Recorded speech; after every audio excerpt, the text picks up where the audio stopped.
এবারের প্রশ্ন পুরুষদের মধ্য থেকে ডান দিকের মাইকে। আমার নাম দেবরাজ, আমি একজন ইঞ্জিনিয়ার। আমি একটা ইঞ্জিনিয়ারিং ফার্মে সিনিয়র ম্যানেজার হিসেবে কাজ করছি।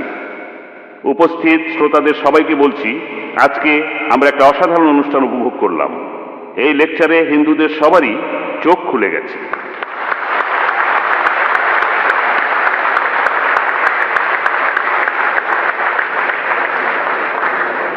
আর আমি সত্যি মুগ্ধ হয়েছি, অবাক হয়েছি যেভাবে ডক্টর জাকির নায়েক বেদ আর উপনিষদ থেকে বিভিন্ন উদ্ধৃতি দিলেন।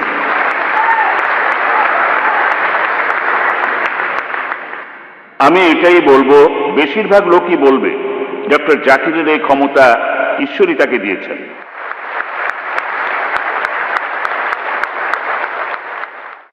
আজকে একটা ব্যাপার খেয়াল করলাম, ইসলাম ধর্মে স্পষ্ট করে বলা আছে মানুষের আসলে কি করা উচিত।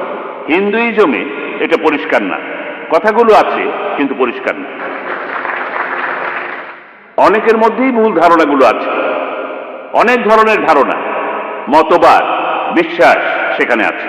কথাগুলো কিন্তু আছে, একটু অন্যভাবে বলা আছে। আমি আপনাদের কাছে অনুরোধ করব যে হিন্দু পণ্ডিতদের আমন্ত্রণ করেন আর তারপর একটা বিতর্কের আয়োজন করেন, যাতে করে সবাই সত্যটা জানতে পারে।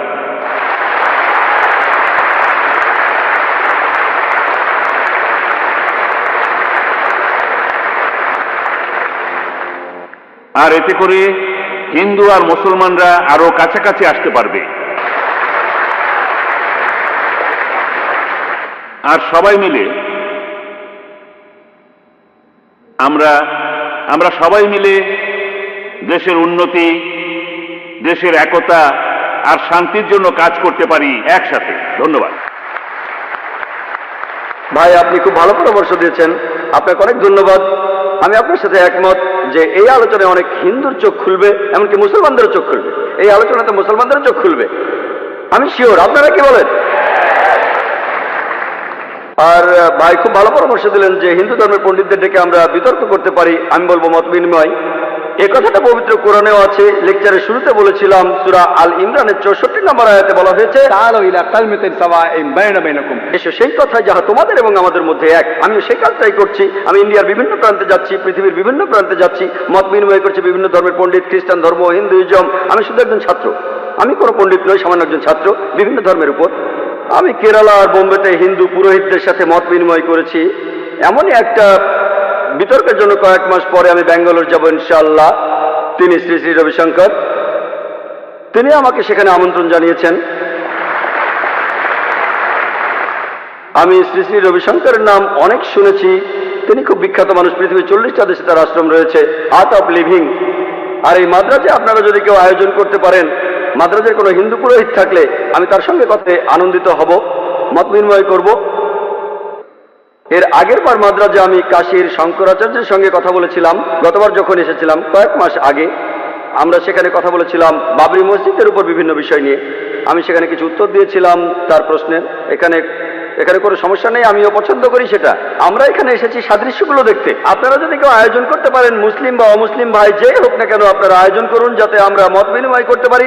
তবে এমন কাউকে আনুন যিনি জ্ঞানী, মানে যিনি ধর্মগ্রন্থ সম্পর্কে জানেন, যেমন শঙ্করাচার্য প্রধান পুরোহিত, যাতে করে আমরা আমাদের মিলগুলো দেখতে পারি আর সবাই মিলে এই জাতিটাকে গড়ে তুলতে পারি।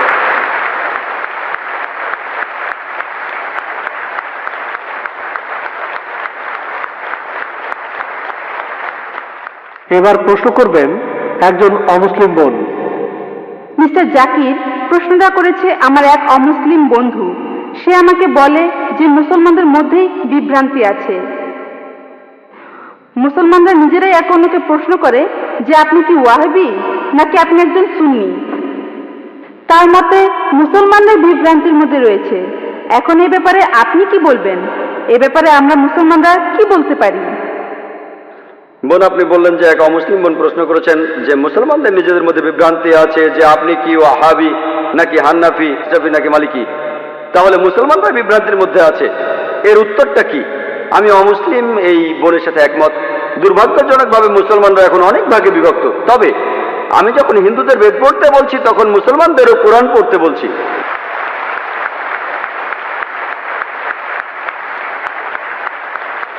আল্লাহ পবিত্র কোরআনে বলেছেন সূরা আল ইমরানের 103 নম্বর আয়াতে আল্লাহ তাআলা বলেছেন, ওয়াতাসিমু বিহাবলিল্লাহি জামিআ ওয়া লা তাফাররাকু। আল্লাহর রজ্জু শক্ত করে ধরো আর বিচ্ছিন্ন হয়েও না। আমরা আল্লাহর রশি ধরবো, আর সেই রশি হলো পবিত্র কোরআন আর সহিহ হাদিস। আল্লাহ কোরআনে বলছেন সূরা আল আনামের 159 নম্বর আয়াতে উল্লেখ আছে, যারা দিন সম্বন্ধে নানা মতে সৃষ্টি করেছে, হে রাসূল তাদের দায়িত্ব তোমার নয়। ইসলাম ধর্মে বিভিন্ন দল আর মত তৈরি করা এটা নিষিদ্ধ, এটা হারাম। কিন্তু যদি মুসলমানদের বলি আপনি কি, কেউ বলে আমি হানাফি, কেউ বলে শাফি, কেউ বলে হামলি, কেউ বলে ওয়াহাবি। নবীজি কি ছিলেন? তিনি কি হানাফি? তিনি কি শাফি? তিনি কি হামলি? তিনি কি মালিকি? তিনি কি ছিলেন? তিনি মুসলিম ছিলেন। পবিত্র কোরআনে সূরা আল ইমরানের 52 নম্বর আয়াতে উল্লেখ করা আছে, ঈসা আলাইহিস সালাম যিশু খ্রিস্ট তিনি মুসলমান ছিলেন। পবিত্র কোরআনে সূরা আল ইমরানের 67 নম্বর আয়াতে উল্লেখ আছে যে ইব্রাহিম আলাইহিস সালাম তিনিও মুসলিম ছিলেন। পবিত্র কোরআনে সূরা ফুসিলাতে 33 নম্বর আয়াতে উল্লেখ করা আছে, ওমান আহসানু ক্বালাম মিম্মান দাআ ইলাল্লাহি ওয়া আমিলা সালিহান ওয়া ক্বালা ইন্নানি মিনাল মুসলিমিন। সেই ব্যক্তির চেয়ে কে উত্তম যে মানুষকে আহ্বান করে আল্লাহর পথে, সৎকর্ম করে আর বলে আমি মুসলমান। আমাদের নবী মুহাম্মদ সাল্লাল্লাহু আলাইহি ওয়াসাল্লাম মুসলমান ছিলেন। আল্লাহই বলেছেন আমরা হব মুসলমান। মুসলমানের চেয়ে ভালো কোনো বিশেষণ নেই।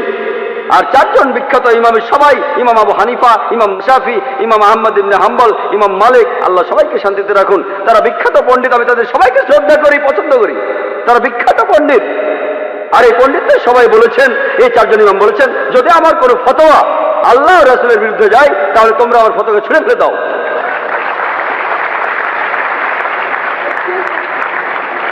যদি ভালো করে দেখেন, এই যে ইমাম যারা ছিলেন তারা মুসলমানদের বিভক্ত করতে চাননি।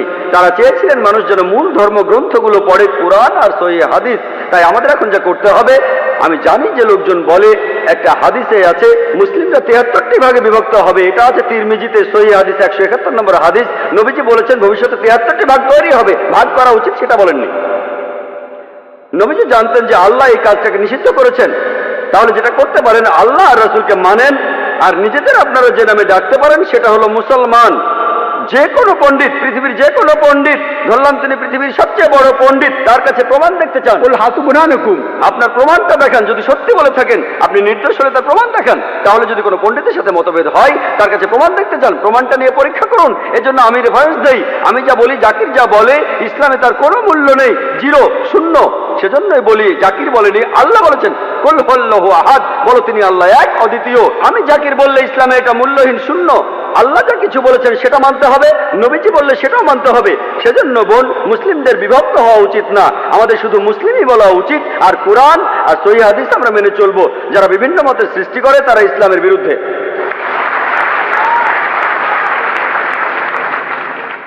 হ্যাঁ ভাই, প্রশ্নটা করুন।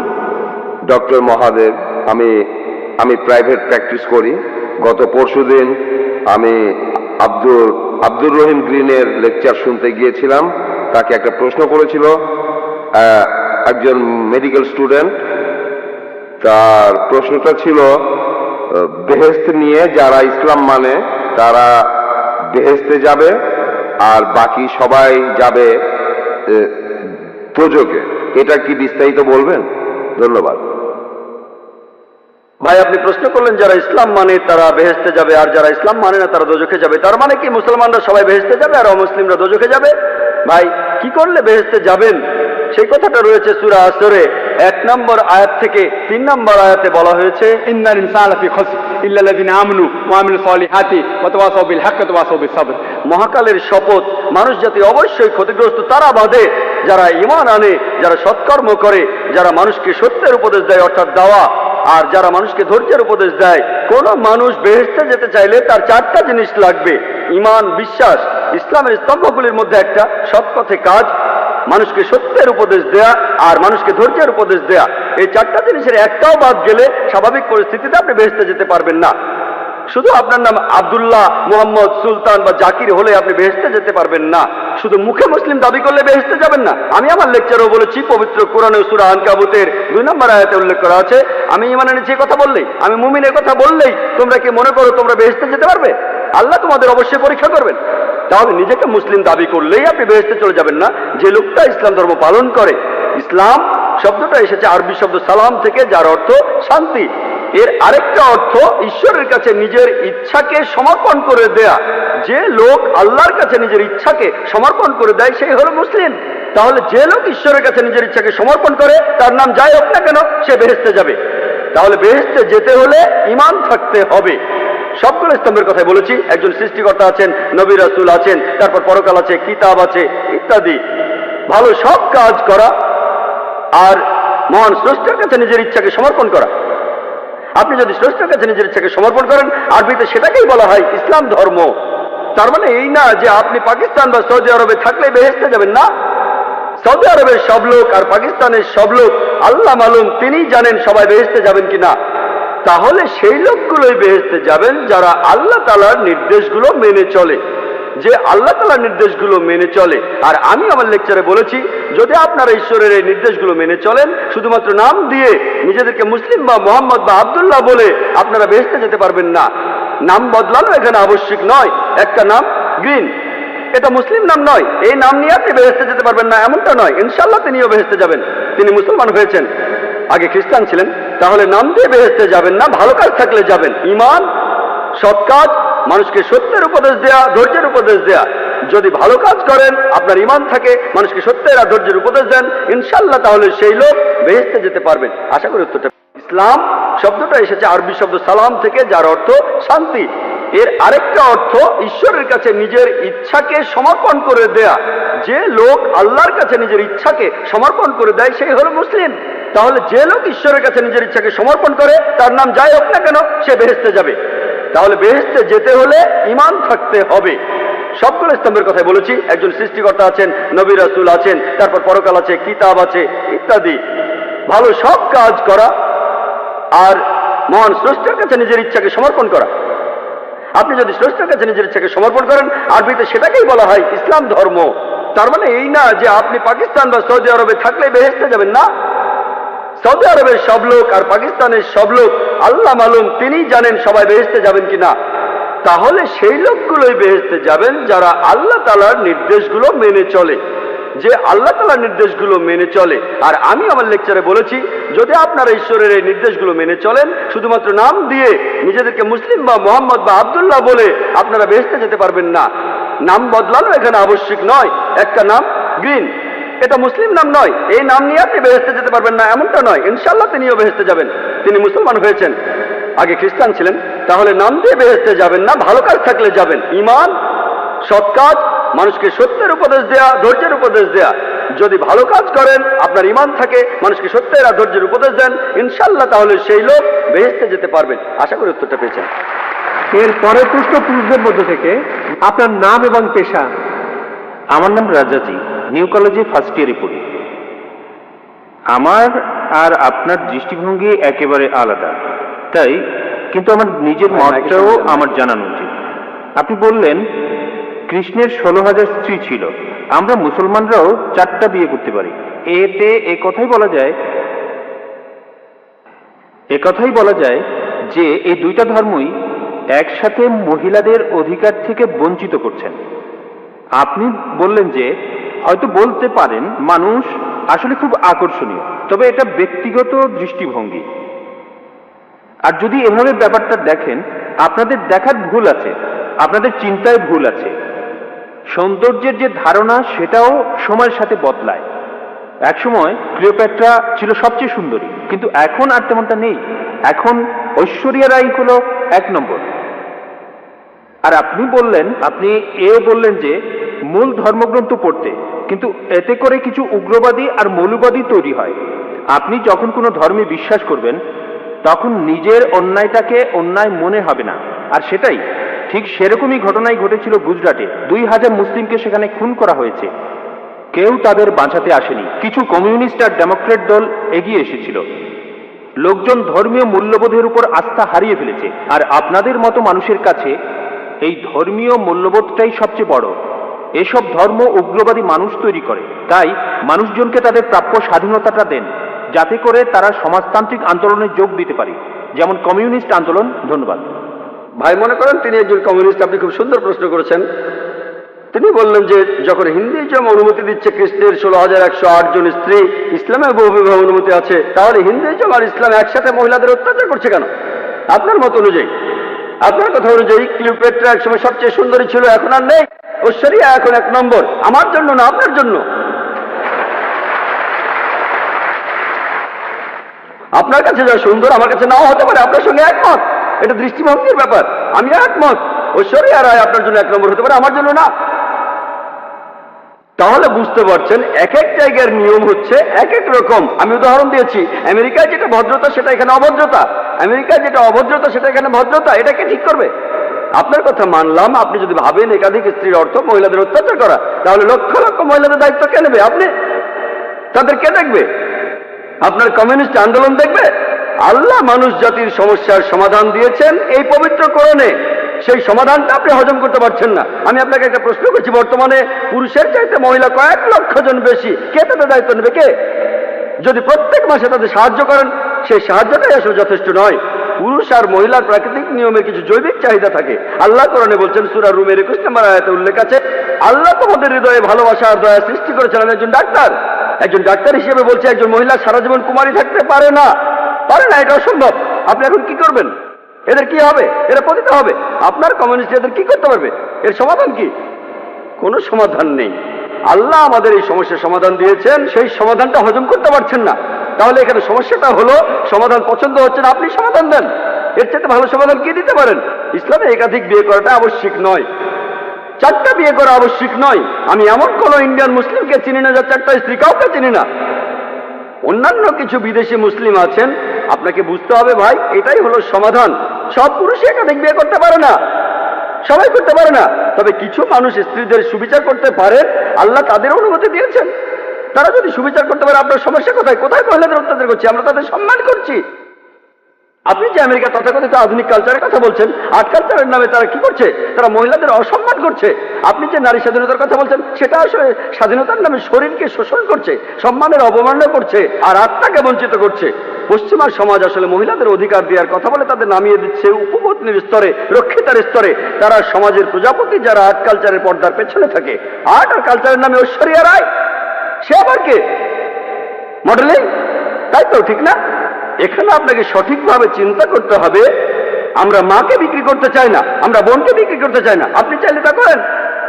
একটা অ্যাডের কথা শুনেছিলাম, আগের লেকচারও আমি বলেছিলাম, BMW। এক লোক বলছিল, খুব বিখ্যাত অ্যাড, BMW নাম শুনেছেন? খুব দামি গাড়ি, মার্সিডিজ বেঞ্চের সঙ্গে কম্পিটিশন করে।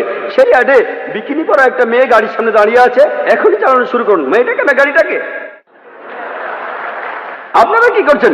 কমিউনিজমের কথা বলে, মহিলাদের অধিকারের কথা বলে আপনাদের মা বোনকে বিক্রি করছেন, আপনাদের মা বোনকে বিক্রি করছেন। আমরা মুসলিমরা এটা করতে চাই না, আমরা এটা করতে চাই না।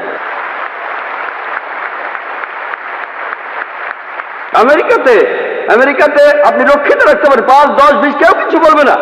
আর কমিউনিজমে রক্ষিত রাখার নিয়ম আছে, একাধিক স্ত্রী থাকলে সমান অধিকার দিতে হবে, অবিচার করতে পারবেন না, সম্মান করতে হবে, সম্পদের ভাগ দিতে হবে। এটা আপনারা হজম করতে পারছেন না। কে মহিলাদের ছোট করছে? আমি না আপনি?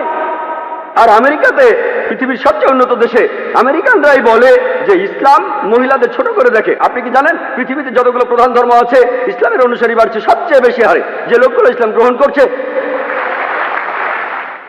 তাদের 3 ভাগে 2 ভাগে মহিলা। ইসলাম যদি মহিলাদের ছোট করে, তাহলে আমেরিকান মহিলারা ইসলাম গ্রহণ করছে কেন?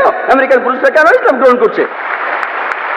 কে ডক্টর আবু আমিনা বিলাল ফিলিসকে ইসলাম গ্রহণে বাধ্য করেছিল? ভাই আব্দুর রহিম গ্রিনকে কে জোর করেছিল? কে? যারা ইসলাম গ্রহণ করছে তাদের 3 ভাগে 2 ভাগই মহিলা, তারাও ইসলাম গ্রহণ করছে। কেন? ইসলাম যদি মহিলাদের ছোট করে, তাহলে কেন তারা মুসলমান হচ্ছে? কারণ তারা জানে ইসলাম মহিলাদের নিরাপত্তা দেয়, মহিলাদের সম্মান দেয়। এই নিরাপত্তাটা থাকলে আপনাদের উদ্দেশ্য সফল হবে না, এদের দিয়ে আপনারা টাকা কামাতে পারবেন না। পলিটিশিয়ানরা যেমন ডিভাইড অ্যান্ড রুলের নীতি মেনে চলে, আর্ট আর কালচারের লোকেরা তেমনি মহিলাদের অধিকারের কথা বলে। বিউটি কন্টেস্ট, কসমেটিক্স বিক্রি করা হচ্ছে, তারা এভাবে কোটি কোটি ডলার কামাচ্ছে। আপনি জানেন বিউটি কন্টেস্ট কি জন্য? এই বিউটি কন্টেস্টের নামে তারা কোটি কোটি ডলার কামাচ্ছে। আর এরা যেহেতু কোটি কোটি ডলার কামাচ্ছে, অন্যান্য সব লোকজনও সেটা দেখছে। তাহলে বুঝলেন ভাই, আমরা আমাদের মা বোনদের লোকজনের সামনে সাজিয়ে দেখাতে চাই না। তাদের সম্মান করি, তাদের ভালোবাসি, তাদের শ্রদ্ধা করি। আমরা মহিলাদের ছোট করি না।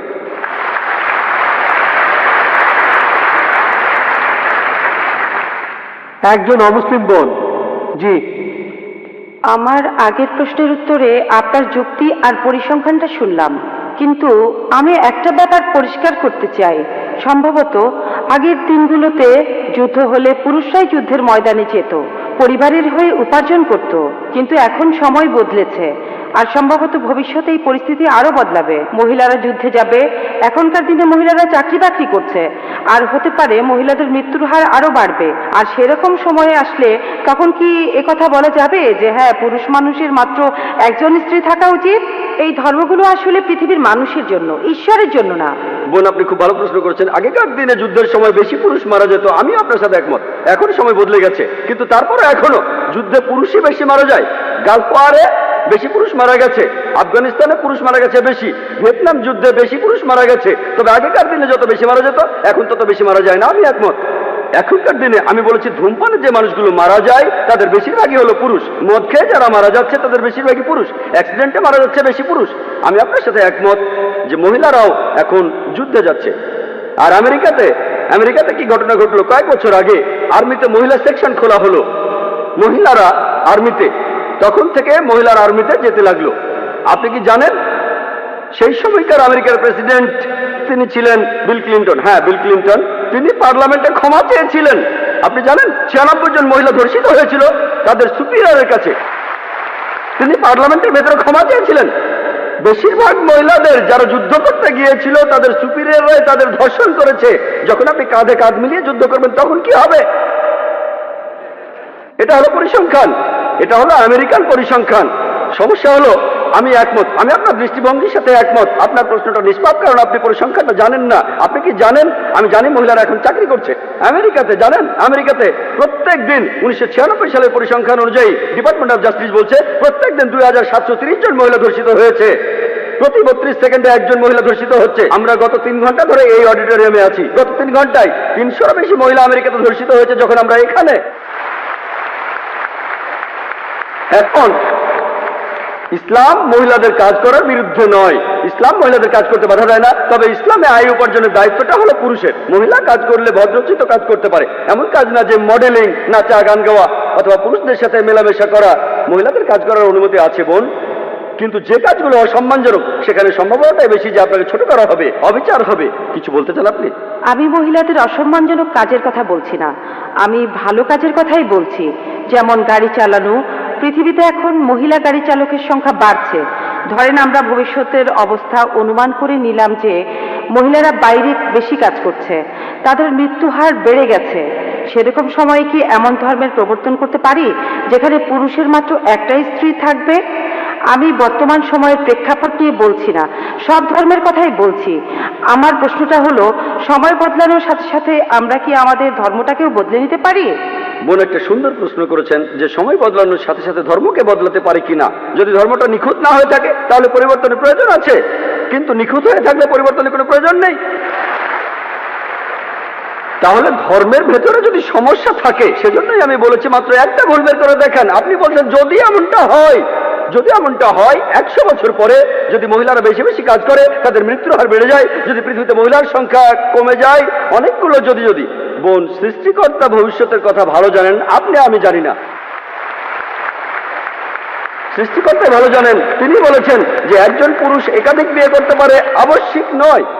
যদি আপনার কথা মেনে নেই, যদি আপনার কথা মেনেও নেই মহিলাদের সংখ্যা সমান হয়ে যাবে। মুসলিম পুরুষরা যে একাধিক বিয়ে করবে এটা আবশ্যিক না।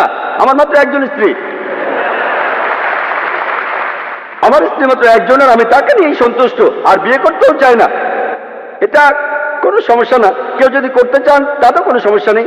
বিয়ে করতে চাইলে করবেন, না চাইলে করবেন না। তবে একাধিক বিয়ে করলে তাদের সাথে সুবিচার করতে হবে। বোন, আমাদের সৃষ্টিকর্তা মহান ঈশ্বর, তিনি ভবিষ্যৎ জানেন। যেমন ডাক্তাররা বলেন সায়ানাইড খাবেন না, কিন্তু ধরেন সায়ানাইড আমার কোনো ক্ষতি হয় না। উদাহরণ দিচ্ছি, ডাক্তার জানে, কিন্তু ডাক্তাররাও মানুষ, তারও ভুল হতে পারে। মহান সৃষ্টিকর্তা তো সবার উপরে বড় ডাক্তার, তিনি সবচেয়ে বড় ডাক্তার, তিনি আমাদের প্রয়োজনটা জানেন। সেজন্য আমি বলছি, এখন আপনি কোরআনের একটা ভুল দেখান, আগামীকাল হয়তো একটা কিছু হবে, সেদিন ইনশাআল্লাহ আপনি আমাকে প্রশ্ন করবেন আর আমিও আপনাকে উত্তর দেব। আমার নাম শ্রীরাম, আমি একজন ইঞ্জিনিয়ারিং গ্র্যাজুয়েট। আমি আপনাকে একটা প্রশ্ন করতে চাই। আপনি বললেন যে দশরথের 3 জন স্ত্রী ছিল, আর আমরা রামায়ণপুরে এটা জেনেছি যে দশরথ তার স্ত্রীদের সমানভাবে দেখতে গিয়ে নিজের জীবনটাই হারিয়েছিলেন। আপনি হয়তো এখানে বলতে পারেন যে এটা আল্লাহর একটা পরীক্ষা।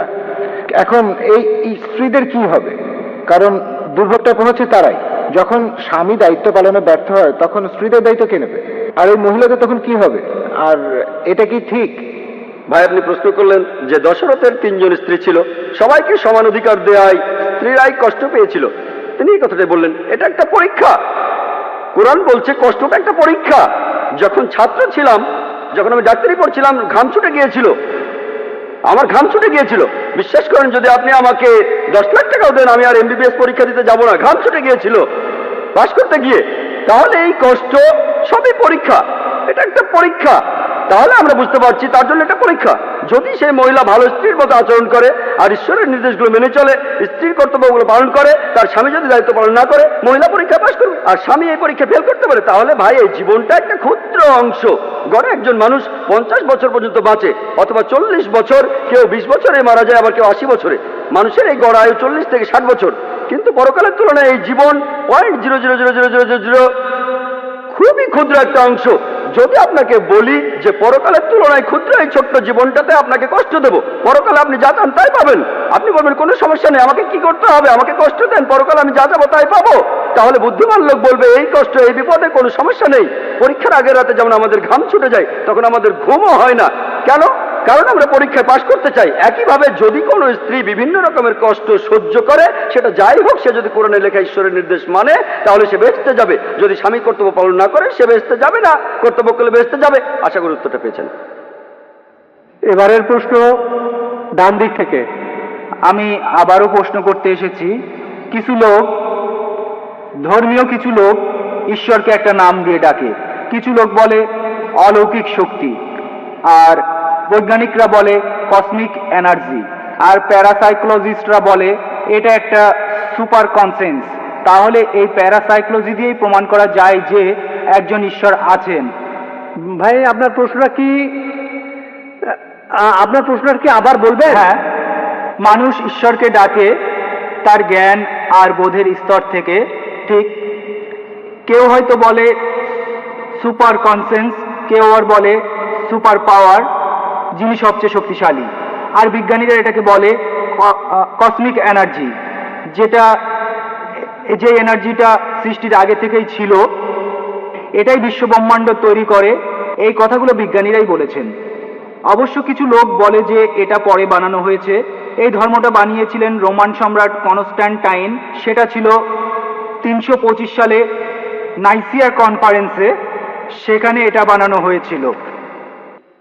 আর সেখানে বলা হয়েছিল ঈশ্বর 7ম দিন বিশ্রাম নিলেন। আমি সেই ধর্মের নামটা বলতে চাচ্ছি না। এখন সেই কসমিক এনার্জি যদি বিশ্রাম নেয়, তাহলে অল্প সময়ের মধ্যেই বিশ্বজগৎ ধ্বংস হয়ে যাবে। আর আমার প্রশ্ন হলো, এই কসমিক এনার্জি সৃষ্টির আগে কি অবস্থায় ছিল, আর মানুষ জাতি ধ্বংস হয়ে গেলে তখন এই কসমিক এনার্জি কি করবে? তখন এই পৃথিবীর কি অবস্থা হবে? ধন্যবাদ। ভাই আপনি প্রশ্ন করলেন, কিছু লোক বলে সুপার কনসেন্স, কেউ বলে সুপার পাওয়ার, কিছু লোক বলে কসমিক এনার্জি। ভাই আপনি যে নামে ডাকেন সঠিক নাম হতে হবে, ভুল নাম হলে আমরা এটা মানবো না। কিছু লোক সঠিক নামে ডাকে সুপার পাওয়ার, সমস্যা নেই, সুপার বিং, সমস্যা নেই। কিছু সঠিক নাম হতে পারে, কিছু ভুল নামও হতে পারে। একটা নাম আপনি বললেন যে বিজ্ঞানীরা বলেন কসমিক এনার্জি, আরেকটা ধর্ম বলে যে ঈশ্বর 7ম দিনে বিশ্রাম নিলেন। আপনি এখানে বাইবেলের কথা বলছেন, বুক অফ জেনেসিস 2য় অধ্যায়ের 2য় অনুচ্ছেদ, সৃষ্টিকর্তা বিশ্রাম নিলেন 7ম দিনে। যদি কসমিক এনার্জি বিশ্রাম নেয়, সব ধ্বংস হয়ে যাবে, আমি একমত। তাহলে এই ধর্মগ্রন্থ আমরা মানি না। আর ঈশ্বরকে কসমিক এনার্জি বলে ডাকাটাও আমরা মানি না। ঈশ্বর এই বিশ্বজগতের সব এনার্জি সৃষ্টিকর্তা, তিনি কসমিক এনার্জি নন, তার চেয়েও অনেক বড়। তিনি সবকিছু সৃষ্টি করেছেন আর সবকিছু তার উপর নির্ভরশীল। তাহলে যে ধর্মগ্রন্থে বলা হচ্ছে ঈশ্বর বিশ্রাম নিলেন, আমরা সেটা মানি না। ঈশ্বরের বিশ্রামের প্রয়োজন হয় না। আল্লাহ পবিত্রকরণে বলেছেন, সূরা বাকারার 255 নম্বর আয়াতে উল্লেখ আছে যে আল্লাহর নিদ্রার প্রয়োজন হয় না, তার বিশ্রাম নেওয়ার প্রয়োজন হয় না। তাহলে স্রষ্টার বিশ্রামের প্রয়োজন হয় না, সৃষ্টিকর্তার এই সংজ্ঞাটা আসলে ভুল। সঠিক সংজ্ঞাটা যদি আপনারা কোরআন পড়েন, আল্লাহর বিশ্রামের প্রয়োজন নেই। আর আপনি যে নামেই ডাকুন, সেটা সঠিক নাম হলে কোনো আপত্তি নেই। যদি ভুল নামে ডাকেন তাহলে আপত্তি আছে। আজকে বিজ্ঞানীরা ঈশ্বরকে বাতিল করছেন না, ঈশ্বরের প্রচলিত ধারণাকে বাতিল করছেন। আশা করি উত্তরটা পেয়েছেন। অমুসলিম ভাই বোনদের অনুরোধ করছি মাইকের সামনে আসতে, যাতে আমরা আপনাদের দেখতে পারি আর প্রশ্ন করার সুযোগ দিতে পারি। আমার নাম কালিল সুলিভান, আর ডক্টর জাকির নায়েক বললেন যে শেষ নবী হলেন শেষ নবী হলেন নবী মোহাম্মদ। আর আমার বন্ধুরা আমাকে বলেছে যে যীশু খ্রিস্ট আবার আসবেন। এই কথাটা কি সত্যি? ভাই, আপনি প্রশ্ন করলেন যে মোহাম্মদ সাল্লাল্লাহু সাল্লাম হলেন শেষ নবী, শেষ রাসূল, কিন্তু তার বন্ধু যীশু খ্রিস্ট আবার পৃথিবীতে আসবেন। এই কথাটা বাইবেলও বলা আছে, যীশু খ্রিস্ট আবার পৃথিবীতে আসবেন। কোরআনের বেশ কিছু আয়াতে এই কথা বলা হয়েছে, যেমন সূরা মাইদার 116 নম্বর আয়াতে বলা হয়েছে। আর সব মিলিয়ে 70টি সহিহ হাদিস আছে যেখানে বলা আছে যীশু খ্রিস্ট আবার ফিরে আসবেন। কিন্তু যে কারণে যীশু খ্রিস্ট আবার পৃথিবীতে আসবেন সেটা হলো খ্রিস্টান ধর্মের যীশু খ্রিস্ট তিনি ঈশ্বরের একমাত্র প্রেরিত দূত, যাকে তার অনুসারীরা ভুল করে ঈশ্বর বলে মানে। আর কোনো নবী নেই যাকে তার অনুসারীরা ঈশ্বর বলে ভুল করেছে। কিন্তু খ্রিস্টানরা তাদের বেশিরভাগই তারা ভুল করে মনে করে যে যীশু খ্রিস্ট নিজেকে ঈশ্বর দাবি করেছেন, আর এই কারণে আল্লাহ সুবহানাহু ওয়া তাআলা তাকে আবার জীবিত করবেন। আর এ সম্পর্কে পবিত্র কোরআনে সূরা মাইদার 116 নম্বর আয়াতে উল্লেখ করা হয়েছে, সেই দিন আপনি সাক্ষী হবেন, হে আল্লাহ সুবহানাহু ওয়া তাআলা, আমি তাদের উপাসনা করতে বলিনি, আমাকে আমি বলেছি আবুদুল্লাহ, আল্লাহকে মানো, রব্বি ওয়া রাব্বুকুম, আমার প্রভু তোমাদের প্রভু। তাই দ্বিতীয়বার পৃথিবীতে এসে যিশু সাক্ষ্য দেবেন যে আমি আমাকে উপাসনা করতে বলিনি, আমি তোমাদের বলেছি এক ঈশ্বরের উপাসনা করতে। তাহলে দ্বিতীয়বার যিশু নতুন কোনো আইন আনবেন না, তিনি আসবেন হযরত মুহাম্মদ সাল্লাল্লাহু আলাইহি ওয়াসাল্লামের উম্মত হিসেবে। তিনিও এই আইন মেনে চলবেন, কোরআনের আইন আর সহিহ হাদিস। তিনি আমাদের নতুন কিছু শেখাবেন না, তিনি পৃথিবীতে এসে সাক্ষ্য দেবেন খ্রিস্টানদের সামনে, আমি নিজেকে ঈশ্বর দাবি করিনি, এখন তোমরা কোরআন আর সহিহ হাদিস মেনে চলবে। আপনি বললেন যে শেষ নবী হলেন নবী মোহাম্মদ, আর তারপর যিশু আবার হ্যাঁ ঠিক, দ্বিতীয়বার তিনি নতুন নির্দেশ আনবেন না। রাসূল মানে যিনি কিছু নির্দেশ পান, তিনি দ্বিতীয়বার রাসূল হিসেবে আসবেন না, তিনি খ্রিস্টানদের সামনে সাক্ষ্য দিতে আসবেন আমি নিজেকে ঈশ্বর দাবি করিনি। তিনি নতুন নির্দেশ পাবেন না, আগে তিনি নির্দেশ পেয়েছিলেন ইঞ্জিলে, সেটা 2000 বছর আগের কথা, যেটা বিকৃত হয়ে গেছে। তারপর মুহাম্মদ সাল্লাল্লাহু আলাইহি ওয়াসাল্লাম আসলেন। তাই যখন যীশু খ্রিস্ট এই পৃথিবীতে আবার ফিরে আসবেন, তিনি কোরআনের এই নির্দেশই মেনে চলবেন আর মুহাম্মদ সাল্লাল্লাহু আলাইহি ওয়াসাল্লামের উম্মত হবেন। তাহলে রাসূল হিসেবে, ঈশ্বরের দূত হিসেবে সর্বশেষ হলেন নবী মুহাম্মদ সাল্লাল্লাহু আলাইহি ওয়াসাল্লাম। আশা করি উত্তরটা পেয়েছেন। Thank you. এবারের প্রশ্ন মহিলাদের মধ্য থেকে।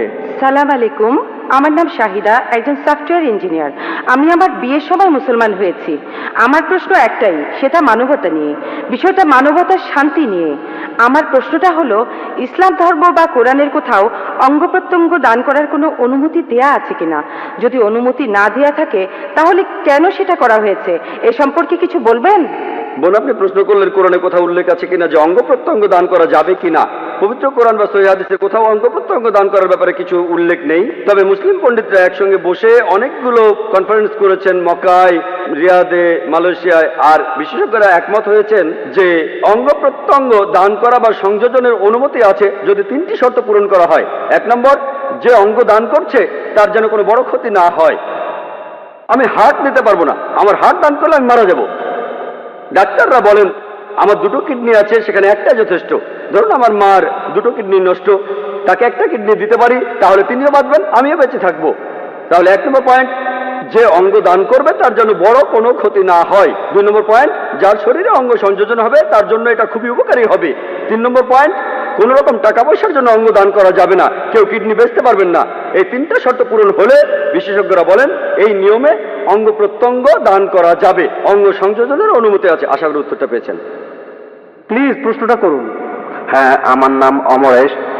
আমার একটা প্রশ্ন আছে। আপনার মতে ঈশ্বর কেন আমাদের সৃষ্টি করেছেন?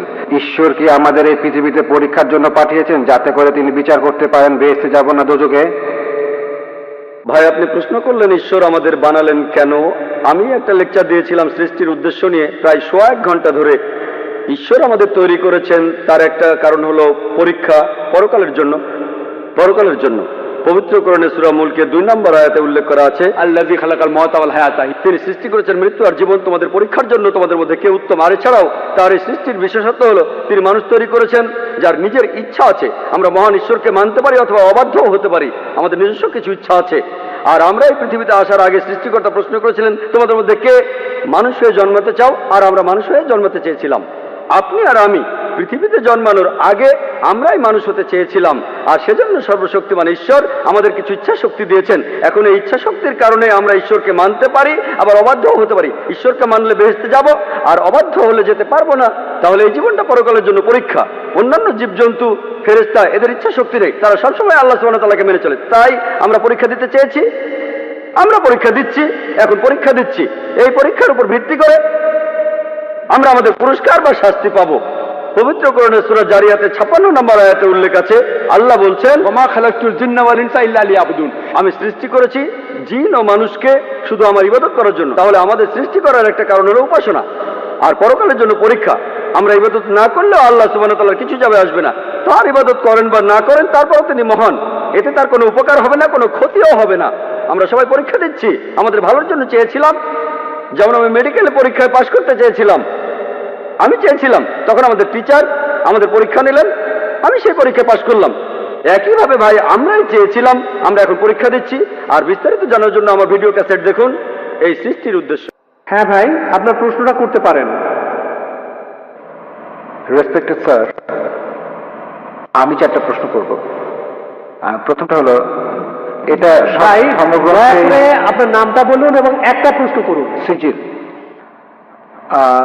আমরা এটা দেখি যে সব ধর্মগ্রন্থেই কিছু না কিছু অবিশ্বাস্য গল্প থাকে। যেমন ধরেন, কোরআনে আছে যে আবাবিল পাখিরা যুদ্ধক্ষেত্রে শত্রুদের উপরে পাথর ফেলছে, আর এইসব গল্প, এই গল্পগুলো বিশ্বাস করা বেশ শক্ত। এটা আমার প্রথম প্রশ্ন। ভাই আপনি প্রশ্ন করলেন কোরআনের কিছু কথা, যেন পাখি উপর থেকে পাথর ফেলছে, সূরা ফিলের কথা। সূরা ফিলের 1 থেকে 5 নম্বর আয়াত। এরকম আরো অনেক আয়াত আছে। কোরআন বলছে শাক্কুল কামার, নবীজি মুহাম্মদ সাল্লাল্লাহু আলাইহি ওয়াসাল্লাম চাঁদকে 2 ভাগ করেছিলেন, মুসা আলাইহিস সালাম সাগরকে 2 ভাগ করেছিলেন। এগুলো কঠিন কাজ, হ্যাঁ, এগুলোকে বলে অলৌকিক। অলৌকিক কাজ হলো সেগুলো যেগুলোর কোনো ব্যাখ্যা মানুষ দিতে পারে না। মানুষের পক্ষে চাঁদকে 2 ভাগ করে ফেলা এটা অসম্ভব। আবার কোনো মানুষ সাগরকে 2 ভাগ করে ফেলবে, তার মধ্যে রাস্তা থাকবে, এটাও অসম্ভব। তাহলে এগুলোকে বলা হয় অলৌকিক। শুধুমাত্র ঈশ্বরই এটা পারেন, আপনি আমি পারবো না। আমরা এই কাজের ব্যাখ্যা দিতে পারবো না। আমরা শুধু একটা উপায় এটা প্রমাণ করতে পারি, যদি সেই সময়ে ফিরে যায়। এখানে বর্তমান থেকে আমরা অতীতে যেতে পারবো না। 3000 বা 4000 বছর আগে গিয়ে আমরা দেখতে পারবো না মুসা আলাইহিস সালাম সাগরকে ভাগ করেছিলেন কিনা। তাহলে কি করব? এই অলৌকিকগুলো আমরা অতীতে গিয়ে পরীক্ষা করতে পারছি না। কিন্তু পবিত্র কোরআনে এমন অনেক কথাই আছে যেগুলো এখন সত্যি প্রমাণিত হয়েছে। যেমন ধরুন, কোরআন বলছে বিজ্ঞান নিয়ে কথা, বিগ ব্যাং সম্পর্কে। কোরআন বলছে চাঁদের আলো তার নিজস্ব আলো নয়। কোরআন বলছে পৃথিবী বর্তুলাকার। কোরআন বলছে সূর্য প্রদক্ষিণ করে। 1400 বছর আগে মানুষ ভাবতো এগুলো কোন ধরনের কথা? চাঁদের নিজের কোনো আলো নেই, পৃথিবী বর্তুলাকার, এগুলো কি সত্যি? এগুলো বিগ ব্যাং এর কথা? এখন বিজ্ঞান অনেক উন্নত হয়েছে, এখন আমরা জানি সবই সত্যি। তবে অতীতে কি হয়েছে জানার জন্য অতীতে যেতে পারবো না। আমার যুক্তি বলে কোরআনে যে কথাগুলো আছে, কিছু পরীক্ষা করা যায়, কিছু পরীক্ষা করা যাবে না। আমরা অতীতে যেতে পারবো না, তাহলে এই ব্যাপারগুলো কিছুটা অপরিষ্কার। আমরা বর্তমানে যেগুলো পরীক্ষা করতে পারি, সেই কথাগুলোর মধ্যে যা কিছু পরীক্ষা করতে পারি, ধরেন 80% চেক করতে পারি। আমার যুক্তি বলে 80% কোরআনে যে কথাগুলো আছে পরীক্ষা করতে পারি, সেগুলো একেবারে 100% সঠিক। যেগুলো আমরা চেক করতে পারি তার মধ্যে 1%ও ভুল নেই। যদি বলেন এমন ঘটনা ঘটেনি, শুধু অতীতে গেলেই সেটা প্রমাণ করতে পারবেন। যদি কোরআন বলে মুসা নবী সমুদ্রকে 2 ভাগ করেছিলেন, এটা ভুল, সেটা প্রমাণ করতে পারবেন না, সঠিকও প্রমাণ করতে পারবেন না। অতীতে যেতে পারবেন না। আমরা 3-4 হাজার বছর আগে ফিরে যেতে পারি না। তাহলে যদি যুক্তি দিয়ে বলতে পারি এই ব্যাপারটা সত্যি হতে পারে, নাও হতে পারে, সত্যি হতে পারে, নাও হতে পারে। পাখিগুলো হয় পাথর ফেলেছিল, না হয় ফেলেনি, ঠিক? আমরা বলতে পারি ব্যাপারটা পরিষ্কার না। যদি পারমাণবিক বোমার কথা বলতেন 1000 বছর আগে, তারা কি বিশ্বাস করতো? বিশ্বাস করতো? তারা বলতো পাগলের প্রলাপ। ঠিক না ভুল? কিন্তু এখন তো আমরা বিশ্বাস করি, কারণ বিজ্ঞান উন্নত হয়েছে। এখন দেখি পারমাণবিক বোমা, আণবিক বোমা। তাহলে পাখিরা পাথর ফেলছে, এটা সমস্যা কোথায়? এটা খুব সোজা। পারমাণবিক বোমা আরো কঠিন। তাহলে বুঝতে পারছেন আমরা অতীতে যেতে পারবো না। আমার যুক্তি বলে যেগুলো আজকে পরীক্ষা করতে পারি, কোরআনের যে বিষয়গুলো ভালোভাবে দেখতে পারি, সেগুলোর মধ্যে পুরো 100% সত্যি বলে প্রমাণিত হয়েছে। 20% আমরা পরীক্ষা করতে পারবো না, কারণ অতীতে যেতে পারবো না, ভবিষ্যতে যেতে পারি না। বেহেশত আর দোজখের অস্তিত্ব বৈজ্ঞানিকভাবে প্রমাণ করতে পারবো না। হয়তো বলবেন যে ভাই জাকির, আপনি একজন ডাক্তার, কিভাবে বেহেশত দোজখ বিশ্বাস করেন? আমি বলি এটা 20% অস্বচ্ছ অংশের কথা। আমার যুক্তি বলে যখন 80% কোরআনে যতখানি আমরা চেক করতে পারি, এগুলো 100% সত্যি বলে প্রমাণিত হয়েছে, সেখানে 0.1%ও ভুল নেই। আমার যুক্তি বলে এই 20%ও ইনশাআল্লাহ আল্লাহ চাইলে সেটাও সত্যি প্রমাণিত হবে। হয়তো ভবিষ্যতে বিজ্ঞান উন্নত হবে, 20 বছর 50 বছর পরে আমরা পরকালের জীবন সম্পর্কে জানতে পারবো, আমরা বেহেশতের যোগ সম্পর্কে জানতে পারবো। আমার যুক্তি বলে, এটা যুক্তিপূর্ণ বিশ্বাস যে কোরআনের 0.00001% ভুল প্রমাণিত হয়নি, 80% একেবারে পুরোটাই সত্যি। তাই আমার যুক্তি বলে যে ইনশাআল্লাহ বাকি 20% যেটা চেক করা যাচ্ছে না, অতীতে ফিরে গিয়ে বা ভবিষ্যতে গিয়ে ইনশাআল্লাহ সেগুলো সত্যি হবে। আশা করি উত্তরটা পেয়েছেন। এর পরের প্রশ্ন পুরুষদের মধ্য থেকে। হ্যালো, আমার নাম অশোক, আমি ইকোনমিক্স নিয়ে এমএ পড়ছি। স্যার, আমার প্রশ্নটা হলো, বর্তমান প্রেক্ষাপটে বলা যায় আমরা খুব খারাপ সময় পার করছি। আমরা সবাই শান্তি চাই, হোক জাতিগত শান্তি বা হোক ধর্মীয় শান্তি, অথবা সে যাই হোক, আমাদের আসলে শান্তি আর মানবতার প্রয়োজন। এই ধর্মের কারণেই কি পৃথিবীতে আমরা আজ এত বেশি সমস্যা দেখছি? এই ধর্মের কারণেই কি পৃথিবীতে এত বেশি যুদ্ধ আর অরাজকতা চলছে? এটা বাদেও অন্য সমস্যা আছে। আর এই ধর্ম দিয়েই কি পৃথিবীর সব সমস্যার সমাধান করা যায়? আর ধর্ম দিয়েই কি ইথিওপিয়া দুর্ভিক্ষের সমাধান করা যায়? শিশুরা না খেয়ে মারা যাচ্ছে, ধর্মই কি সব কিছুর সমাধান? ধর্ম দিয়েই কি পৃথিবীর এই সব সমস্যা সমাধান করা যাবে? এই ধর্ম দিয়েই কি আমাদের সব সমস্যাগুলোর সমাধান করা যাবে? আমার মনে হয় অন্য কোনো সমাধান আছে। ভাই, খুব সুন্দর প্রশ্ন করেছেন। পৃথিবীতে এখন অনেক সমস্যা, ধর্মই কি এসবের সমাধান দেবে? ইথিওপিয়াতে অনেক মানুষ মারা যাচ্ছে, ধর্ম কি এটা সমাধান? ভাই, সত্যের ধর্মটাই এখানে সমাধান। আল্লাহ পবিত্র কোরআনে বলছেন, সূরা আল ইমরানের 19 নম্বর আয়াতে উল্লেখ আছে, ইন্নাদ-দীনা ইনদাল্লাহিল ইসলাম। একমাত্র গ্রহণযোগ্য দিন হলো আল্লাহর কাছে নিজের ইচ্ছাকে সমর্পণ করা। যদি দেশের সব লোক আল্লাহর কাছে আত্মসমর্পণ করত, তাহলে ইথিওপিয়ায় কোনো সমস্যাই হতো না। আল্লাহ পবিত্র কোরআনে বলছেন, আর সহিহ হাদিসেও আছে, ইসলামের তৃতীয় স্তম্ভ হলো প্রত্যেক ধনী লোক যাদের সঞ্চয় নিসাবের তুলনায় অতিরিক্ত 85 গ্রাম স্বর্ণ, তাদের সঞ্চয়ের 2.5% দান করে দেবে। যদি সব লোক দান করত, দারিদ্র বলে পৃথিবীতে কিছুই থাকতো না। ইথিওপিয়াতে অবশ্যই পুরো পৃথিবীতে একটা মানুষ না খেয়ে মারা যেত না। আপনি কি জানেন পৃথিবীর সবচেয়ে 3 জন ধনী লোক, সবচেয়ে ধনী 3 জন, তাদের সম্পদের পরিমাণ 48টা গরিব দেশের জাতীয় আয়ের সমান। সবচেয়ে ধনী 3 জন, যদি এই 3 জন যাকাত দেয়, মানুষের অনেক সমস্যার সমাধান হয়ে যাবে। সমস্যা হচ্ছে প্রত্যেকটা মানুষ যদি ইসলাম ধর্ম পালন করত, আল্লাহর কাছে নিজের ইচ্ছাকে সমর্পণ করত। আপনি একটা সমস্যার কথা বললেন, যে সমস্যার কথাই বলেন না কেন, আলহামদুলিল্লাহ পবিত্র কোরআনে সেই সমস্যার সমাধান দেওয়া আছে। সত্যের ধর্ম পালন করুন, সত্যিকারের শান্তি পাবেন। এবারের প্রশ্ন মহিলাদের মধ্য থেকে, অমুসলিম বোন। আসসালামু আলাইকুম। যদি একজন মুসলমান কোনো অমুসলিমের বাসায় থাকে, সে যদি তখন নামাজ আদায় করতে চায়, সেই অমুসলিমের বাসায় কি নামাজ পড়া যাবে?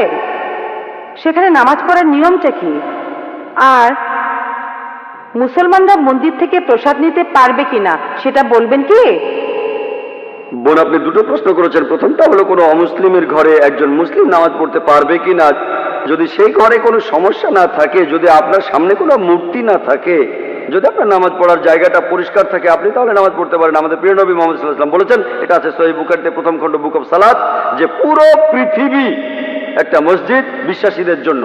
যদি জায়গাটা পরিষ্কার থাকে আর ইসলামের কোনো নিয়ম ভাঙা না হয়, আপনি নামাজ পড়তে পারেন। এবারে প্রসাদের ব্যাপারে বলি। প্রসাদ হলো খাবার যেটা পুজোর সময় হিন্দু ধর্মের লোকেরা উৎসর্গ করে তাদের দেবতাদের নামে।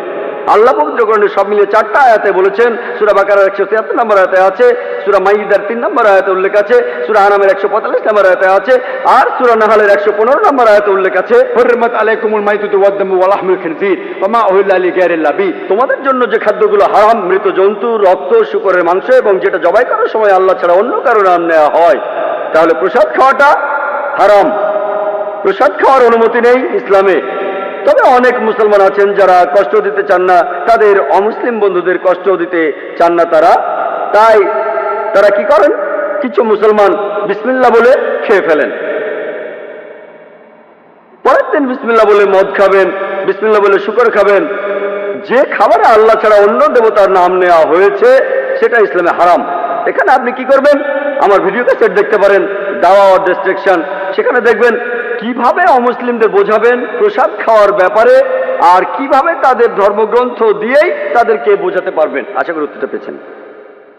এবারের প্রশ্ন পুরুষদের মধ্য থেকে। আমি একটা বিষয় পরিষ্কার করতে চাই, সবকিছু কি আল্লাহর পরীক্ষা?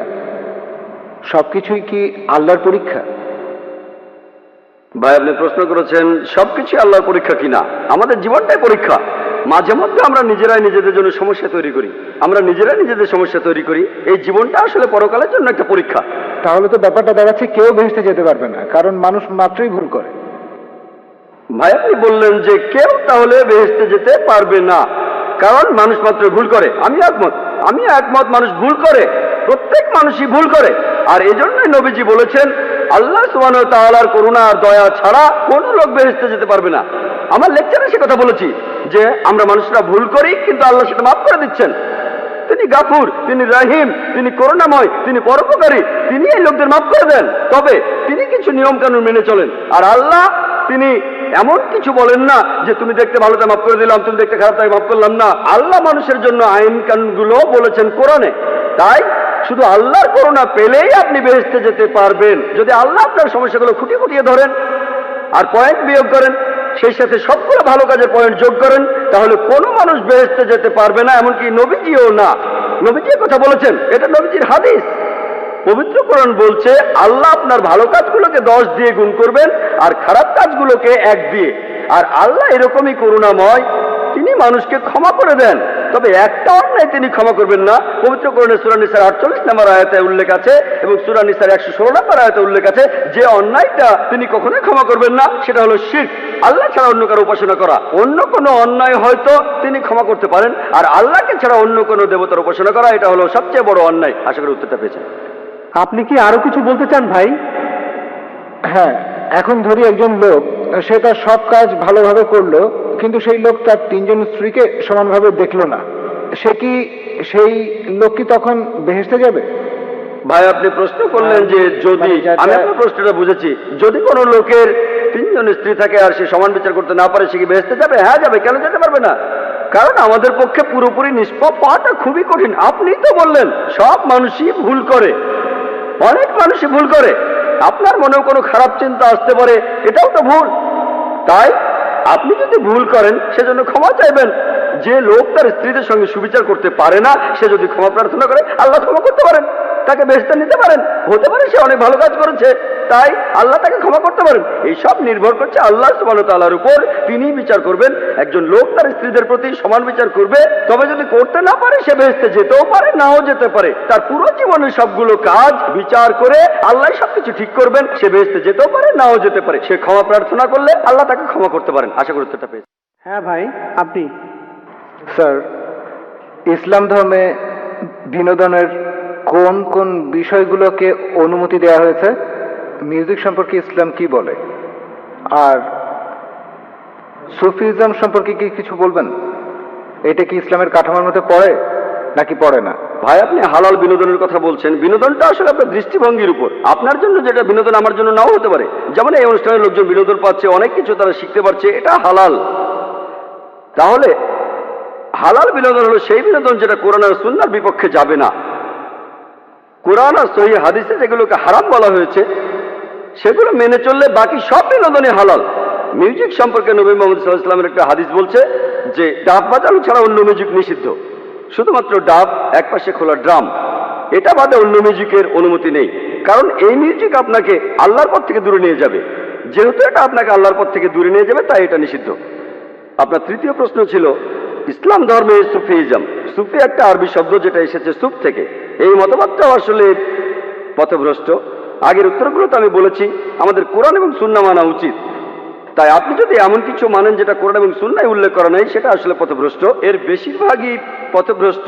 আপনারা সুফিজমের যেসব মতবাদগুলো দেখেন, এর বেশিরভাগই পথভ্রষ্ট। এই মতবাদটা পবিত্র কোরআন আর সুন্নাহ মেনে চলে না। কোন বিশেষজ্ঞ যদি এখানে কিছু বলেন, সেটা কোরআন আর সুন্নাহর সাথে মেলাবেন, অন্য কোনো উৎস নেই। সঠিক উৎস হলো কোরআন আর সহিহ হাদিস। কোরআনের অনুবাদগুলোর মধ্যে আপনার মতো সবচেয়ে শুদ্ধ অনুবাদ কোনটা, এ ব্যাপারে বলবেন? সবচেয়ে খাঁটি ইংরেজি অনুবাদ। ভাই আল্লাহ এখানে আরবিতে বলেছেন 100% কোনো ভুল ছাড়া। সবগুলো অনুবাদই করেছে মানুষ, আর সেখানে ভুল থাকবেই। তাই পবিত্র কোরআনে কোনো নির্ভুল অনুবাদ নেই। হ্যাঁ, তবে যে অনুবাদগুলো পাওয়া যায়, আমার মতে ভালো অনুবাদটা সেগুলোর মধ্যে একটা হলো সহিহ ইন্টারন্যাশনাল। আমি ইংরেজি অনুবাদের কথা বলছি, অন্য ভাষার ব্যাপারে আপনাকে খুঁজে দেখতে হবে। আমার মতে কোরআনের একটা ভালো ইংরেজি অনুবাদ হলো সহিহ ইন্টারন্যাশনাল, যেটা ইংরেজিতে অনুবাদ করেছেন। তিনজন মহিলা, তারা সবাই আসলে আমেরিকান, পশ্চিমা সভ্যতার মানুষ, তারা সবাই মুসলমান হয়েছিলেন। সহি ইন্টারন্যাশনাল আগে একজন ভাইকে একটা কপি দিয়েছিলাম, আর আপনি চাইলেও দেবো ইনশাআল্লাহ। লেকচার শেষে ভাই আশরাফের সাথে যোগাযোগ করুন, তিনি আপনাকে একটা কপি দেবেন, আর আপনি সেটা পড়ে দেখুন। আশা করি উত্তরটা পেয়েছেন। জি ধন্যবাদ। আপনাকেও ধন্যবাদ। এখানে একজন অমুসলিম ভাইকে দেখা যাচ্ছে। হ্যাঁ ভাই, আপনার নাম আর পেশাটা দয়া করে বলবেন। আমি শশাঙ্ক শেখর, এসেছি রাঁচি থেকে। আমি এখানে সত্যভামা কলেজে ইঞ্জিনিয়ারিং পড়ছি। স্যার, আজকের অনুষ্ঠানে আপনার লেকচার শোনার পর ইসলাম ধর্ম আর মুসলমানদের সম্পর্কে আমাদের ভুল ধারণা দূর হয়ে গেছে।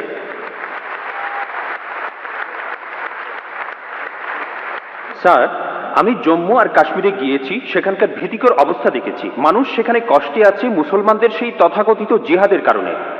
স্যার, আমার প্রশ্নটা হলো, ইসলাম কি এইসব কাজের অনুমতি দেয়?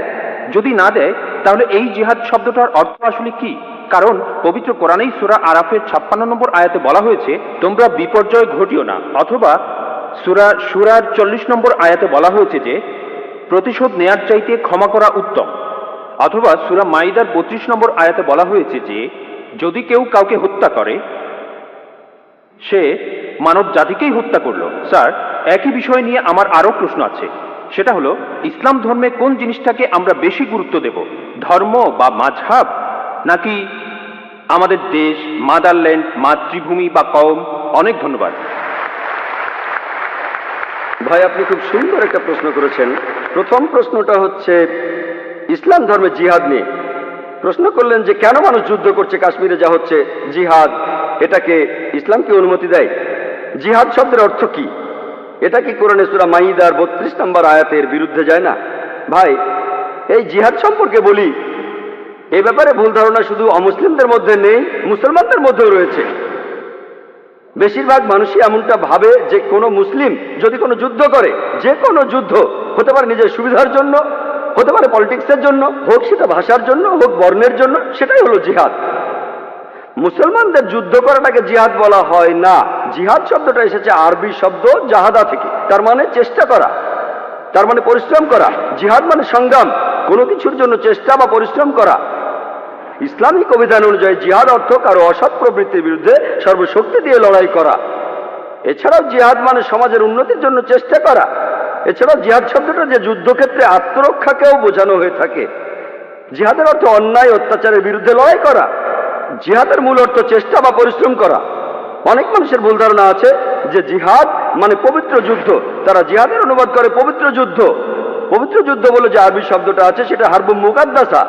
যদি আপনারা কোরআন পড়েন, কোরআনের কোথাও পাবেন না, একটা আয়াতও নেই, অথবা নবীজি সাল্লাল্লাহু আলাইহি সাল্লামের সহিহ হাদিসেও কোনো জায়গায় হারবুম মুকাদ্দাসার কথা বলা নেই। এই শব্দটা কোরআন বা হাদিসে নেই। জিহাদ শব্দটার অনুবাদ কোনোভাবেই পবিত্র যুদ্ধ নয়। ঐতিহাসিকরা এই পবিত্র যুদ্ধ শব্দটা প্রথম ব্যবহার করেছিল খ্রিস্টানদের ক্রুসেডকে বোঝানোর জন্য, যারা খ্রিস্টান ধর্ম প্রচার করেছে আর হাজার হাজার মানুষ হত্যা করেছে। দুর্ভাগ্যজনকভাবে বেশিরভাগ লোক, এমনকি তথাকথিত মুসলমান পণ্ডিতগণও জিহাদের অনুবাদ করে পবিত্র যুদ্ধ। এটা ভুল অনুবাদ। জিহাদ শব্দটার অর্থ চেষ্টা বা পরিশ্রম করা। অনেক সময় এই চেষ্টাটা যুদ্ধক্ষেত্রে হতে পারে, সেই যুদ্ধটাও হবে আল্লাহ সুবহানাহু ওয়া তাআলার পথে, সেটা কিতাল ফি সাবিলিল্লাহ। একটা প্রশ্ন করা হয়, ইসলামে কেন যুদ্ধ আর হত্যার অনুমতি দেওয়া হয়েছে? ইসলামের অনেক সমালোচক আছেন যারা বলেন ইসলাম খুব নিষ্ঠুর একটা ধর্ম। ইসলাম সব সময় বলে অমুসলিম কাউকে দেখলে তাকে মেরে ফেলো। অনেকেই বলেন, ইন্ডিয়াতে এরকম একজন আছেন অরুণশ্বরী, তিনি একটা বই লিখেছেন দ্য ওয়ার্ল্ড অফ ফতোয়া। তিনি সূরা তাওবার 5 নম্বর আয়াতের উদ্ধৃতি দিয়ে বলেছেন যে কোরআন বলছে কোনো কাফিরদের যেখানেই পাবে, ব্র্যাকেটে হিন্দু, তাদেরকে হত্যা করবে। যদি আপনি পবিত্র কোরআনের সূরা তাওবার 5 নম্বর আয়াতটা দেখেন, সেখানে বলা হয়েছে কাফিরদের যেখানে পাবে হত্যা করবে। তবে এই উদ্ধৃতিটার প্রসঙ্গের কথা এখানে বলা নেই। যদি আপনারা এই আয়াতটার আগের আয়াতগুলো পড়েন, সেখানে একটা শান্তি চুক্তির কথা বলা হয়েছে, মক্কার মুশরিকদের সাথে মুসলিমদের একটা শান্তি চুক্তি। পবিত্র কোরআনের সূরা তাওবার প্রথম 4টা আয়াতে মক্কার মুশরিকদের সাথে মুসলমানদের একটা শান্তি চুক্তির কথা বলা হয়েছে। আর মক্কার মুশরিকরা এই শান্তি চুক্তিটা ইচ্ছা করেই ভেঙেছিল। এরপর আল্লাহ তাআলা 5 নম্বর আয়াতটা নাজিল করলেন মুশরিকদের সম্পর্কে। সেই আয়াতে আল্লাহ মুসলিমদের বললেন সবকিছু 4 মাসের মধ্যে ঠিক করে ফেলো, না হলে যুদ্ধ ঘোষণা করো। আর যুদ্ধক্ষেত্রে আল্লাহ বলেছেন যখন শত্রুরা তোমাকে আক্রমণ করতে আসবে, তুমি শত্রুদের হত্যা করবে। এই আয়াতটা যুদ্ধক্ষেত্রের কথা বলছে। যখন শত্রুরা তোমাকে মারতে আসবে, ভয় না পেয়ে লড়াই করো। আজকের দিনে একজন আর্মি জেনারেল তার দলের সৈন্যদের মনোবল চাঙ্গা করার জন্য সেই জেনারেল বলবেন যে যখন শত্রুরা আসবে তাদের মেরে ফেলো। আর অরুণ সুরি 5 নম্বর আয়াতটা বলার পরে চলে গেছেন 7 নম্বর আয়াতে, কারণ 6 নম্বর আয়াতে উত্তরটা আছে।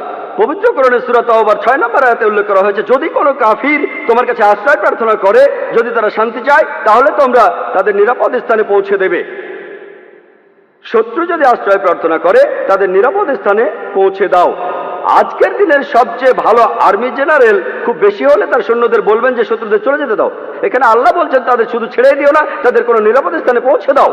যখনই কোরআনে যুদ্ধের প্রসঙ্গে কথা থাকে, আরেকটা হলো সূরা আনফালের 60 নম্বর আয়াতে উল্লেখ আছে, তোমাদের শক্তি ও অশ্ববাহিনী প্রস্তুত রাখো আর শত্রুদের আক্রমণ করো। পরের আয়াতেই বলছে, কিন্তু শত্রুরা যদি সন্ধি করতে চায় তুমিও সন্ধি করো। তাহলে যে আয়াতগুলোতে যুদ্ধের কথা বলা হয়েছে তার পরের আয়াতেই বলছে যদি তারা শান্তি চায়, শান্তিই ভালো। এখন আরেকটা প্রশ্ন, সূরা মাইদার 32 নম্বর আয়াতে কি বলছে, বা সূরা নিসার 40 নম্বর আয়াতে কি বলছে, যে যদি কোনো মানুষকে হত্যা করা হয় তাহলে সে যেন পুরো মানুষ জাতিকে হত্যা করলো। এটাই হলো ইসলামের আসল কথা। যদি কেউ কোনো মানুষকে হত্যা করে, হোক সে মুসলিম বা অমুসলিম, যদি সেটা হত্যা বা ধ্বংসাত্মক কাজের অপরাধে না হয়, যদি দুর্নীতির অপরাধে না হয়, তাহলে সে যেন পুরো মানুষ জাতিকেই হত্যা করলো। আর কেউ যদি কোনো মানুষকে বাঁচায়, তাহলে সে যেন পুরো মানুষ জাতিকে বাঁচালো। এখন আপনারা যদি ভগবদ গীতা পড়েন, ভগবদ গীতার 2য় অধ্যায়ের 50 অনুচ্ছেদে আছে, বলা হয়েছে শ্রীকৃষ্ণ এখানে অর্জুনকে জিহাদ করতে বলেছেন। চেষ্টা, যদি আপনারা পড়েন মহাভারত, মহাভারতের হাজার হাজার অনুচ্ছেদে যুদ্ধের কথা লেখা রয়েছে, হাজার হাজার অনুচ্ছেদে। কোরআনে যত যুদ্ধের কথা আছে তার চেয়ে অনেক বেশি।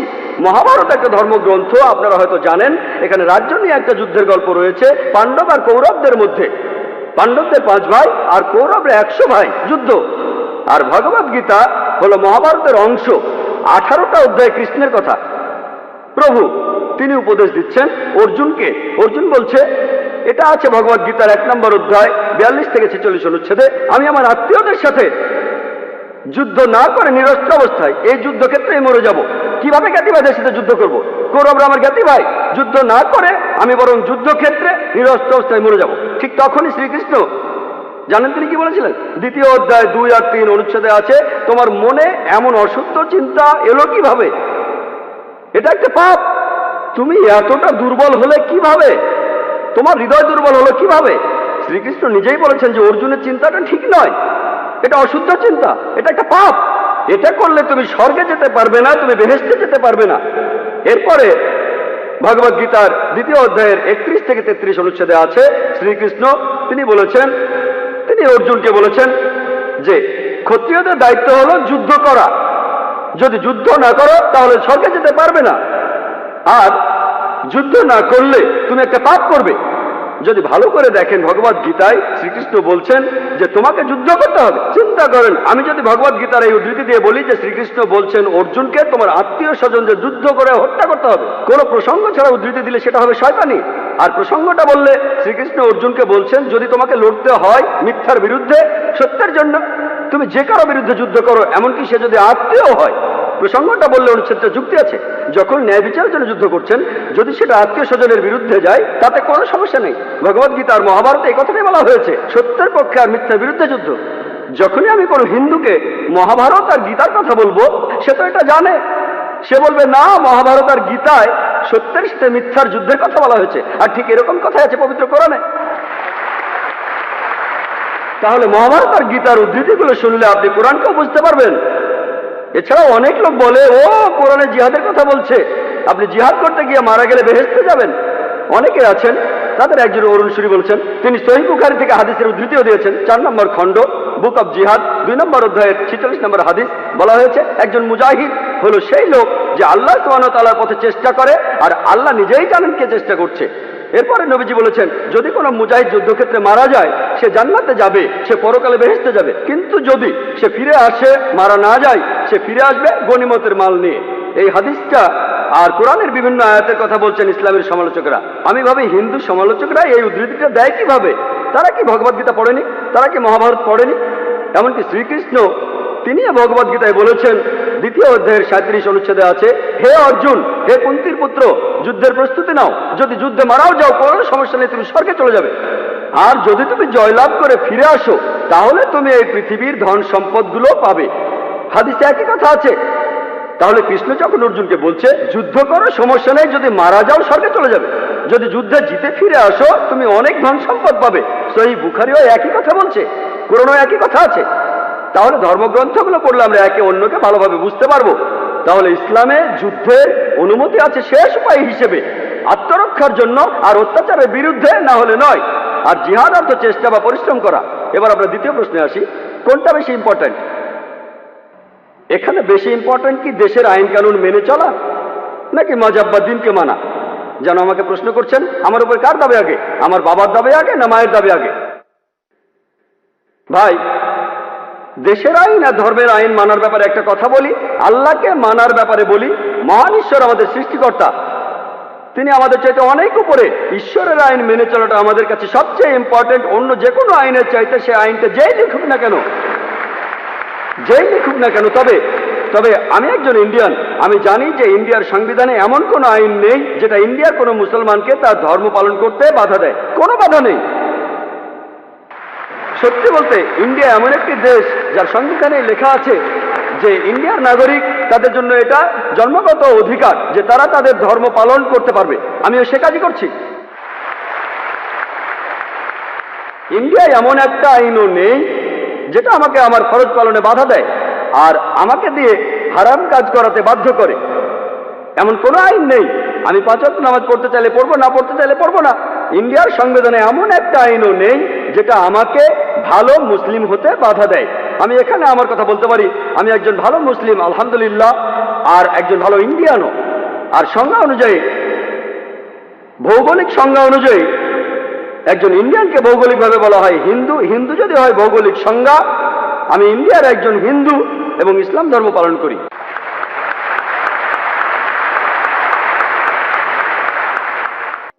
হ্যাঁ ভাই, আপনার প্রশ্নটা করেন। গুড ইভিনিং, আমার নাম শ্রীরাম, আমি একজন হিন্দু। ইসলাম ধর্ম পালন না করে আমি যদি হিন্দুইজম পালন করি বা খ্রিস্টান ধর্ম পালন করি, তাহলে কি আমার বেহেশতে যাওয়া কঠিন হবে? ভাই, আপনি খুব সুন্দর প্রশ্ন করেছেন যে ইসলাম ধর্ম পালন না করে হিন্দু বা খ্রিস্টান ধর্ম পালন করলে তখন আপনি বেহেশতে যেতে পারবেন নাকি পারবেন না। ভাই, আমি আগেও বলেছি যে পবিত্র কোরআনে সূরা আল ইমরানের 19 নম্বর আয়াতে উল্লেখ আছে, ইন্নাদ দীনা ইনদাল্লাহিল ইসলাম। আল্লাহর কাছে গ্রহণযোগ্য দিন হলো নিজের ইচ্ছাকে আল্লাহর কাছে সমর্পণ করা। যদি খ্রিস্টান শব্দটার কথা বলেন, পুরো বাইবেলে কোথাও খ্রিস্টান শব্দটা নেই। হিন্দু শব্দটা যেমন হিন্দু ধর্মগ্রন্থে নেই, তেমনি খ্রিস্টান শব্দটাও কোথাও নেই, বাইবেলের কোথাও শব্দটা নেই। খ্রিস্টান শব্দটা প্রথম ব্যবহার করা হয়েছে বুক অব অ্যাক্টসে। যারা সেই সময় যীশু খ্রিস্টের নির্দেশ মেনে চলতো তাদের এই নামে ডাকা শুরু করে অ্যান্টিওকের লোকেরা। বুক অব অ্যাক্টসে সেটা দেখবেন খ্রিস্টান শব্দটা বাইবেলের কোথাও নেই। তাহলে যীশু খ্রিস্ট সেই সময়ে আসলে প্রচার করেছিলেন ইসলাম। এই জন্য তিনি পৃথিবীতে আরেকবার এসে সাক্ষ্য দেবেন খ্রিস্টান ধর্ম বলে কিছু নেই। ইব্রাহিম আলাইহিস সালাম পবিত্র কোরআনে সূরা আল ইমরানের 67 নম্বর আয়াতে উল্লেখ আছে তিনি ইহুদি বা খ্রিস্টান ছিলেন না, তিনি ছিলেন মুসলমান। ইব্রাহিম আলাইহিস সালাম, মুসা আলাইহিস সালাম ইসলাম প্রচার করেছেন। আর ইসলাম মানে এই নয় যে আমার মুসলমান নাম থাকতে হবে, আমাকে সৌদি আরবে থাকতে হবে, আমার নাম থাকতে হবে জাকির বা আব্দুল। ইসলাম মানে আল্লাহর কাছে নিজেকে সমর্পণ করা, আল্লাহর কাছে নিজের ইচ্ছাকে সমর্পণ করলে আপনি মুসলমান। যীশু খ্রিস্ট নিজের মুখেই বলেছেন, এটা আছে গসপেল অফ জনে 5 নম্বর অধ্যায় 30 অনুচ্ছেদে, আমি নিজের থেকে কিছুই করতে পারি না, আমি এখানে শুধু বিচার করি, আমার বিচার ঠিক। কারণ আমি নিজের ইচ্ছাকে দেখি না, ঈশ্বরের ইচ্ছাকে দেখি। যে লোক বলে আমি নিজের ইচ্ছাকে না দেখি ঈশ্বরের ইচ্ছাকে দেখি, সে তো আসলে মুসলমান। তাহলে যীশু খ্রিস্ট ছিলেন মুসলমান, তিনি ইসলাম প্রচার করেছেন। আমি ইসলাম আর খ্রিস্টান ধর্মের সাদৃশ্য নিয়েও লেকচার দিয়েছি। আমি সেখানে দেখিয়েছি যে খ্রিস্টান ধর্ম বলছে একজন ঈশ্বরের কথা, ট্রিনিটিতে বিশ্বাস করো না, মহান ঈশ্বরের প্রতিকৃতি তৈরি করো না, ঈশ্বর কখনো জন্ম নেননি, এই সব কিছুই বাইবেলে আছে।